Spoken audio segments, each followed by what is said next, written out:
The second part of Chapter 16 will explore the establishment of infections by microorganisms.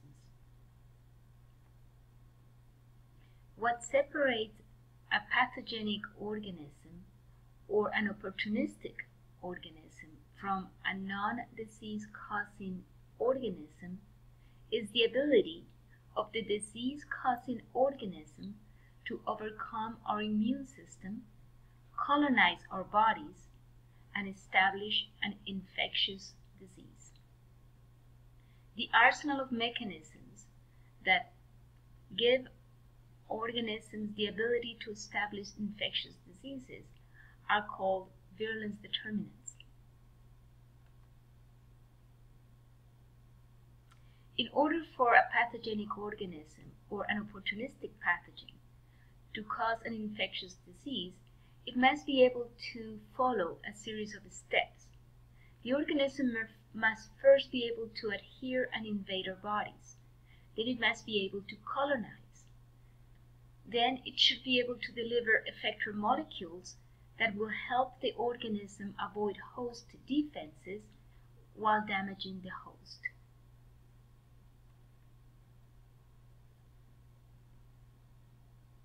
In order to adhere and gain access to the body, many organisms have adhesing proteins. These proteins are located on the surface of the organism at the pili or fimbria structures that some pathogenic organisms have protruding from their cell body. Adhesins are proteins that will specifically bind to host receptor molecules found on the surface of host cells.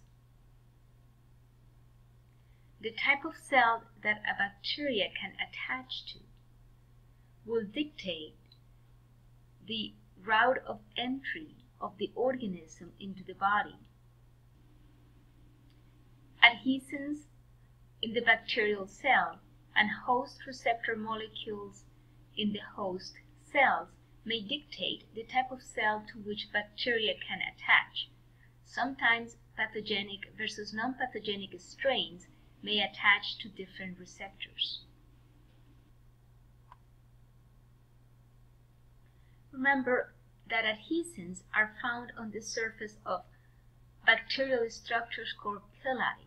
These bacterial structures are proteins that protrude from the surface of the cell.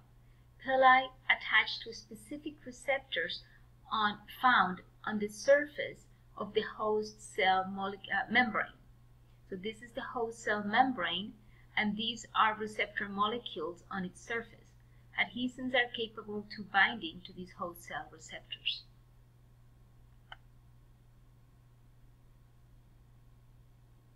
In order to understand how our body can protect itself from adherence by adhesins, remember that Chapter 15 talked about antibodies binding to the surface of bacteria to immobilize bacteria and prevent adherence.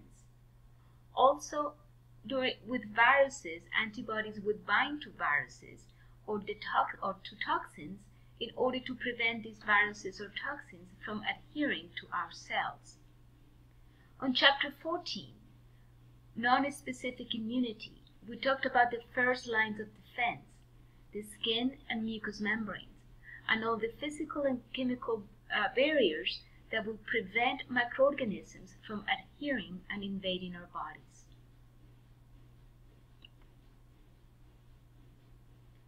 In order to colonize our bodies, pathogens must be able to compete and survive the normal flora in the mucous membranes and the skin of our bodies. The pathogen may also be able to secrete siderophores, or iron-binding molecules. In order to bypass our immune system, the microorganism may be able to shed its pili to which antibodies may have attached. Another strategy in order to avoid antibodies is to constantly change the makeup of the proteins that are found in the pili and in the adhesins. Therefore, antibodies developed to one set of adhesins will not be effective anymore for the new set of adhesins, and the immune system has to develop new sets of antibodies. A fourth strategy that some organisms may utilize is the secretion of enzymes which destroy IgAs. IgAs, if you remember, are the antibodies secreted in mucous membranes. A fifth strategy is seen in some gram-negatives, which can secrete proteins called type 3 secretion systems that will be introduced inside host cells and will trigger these host cells to take up the microorganism.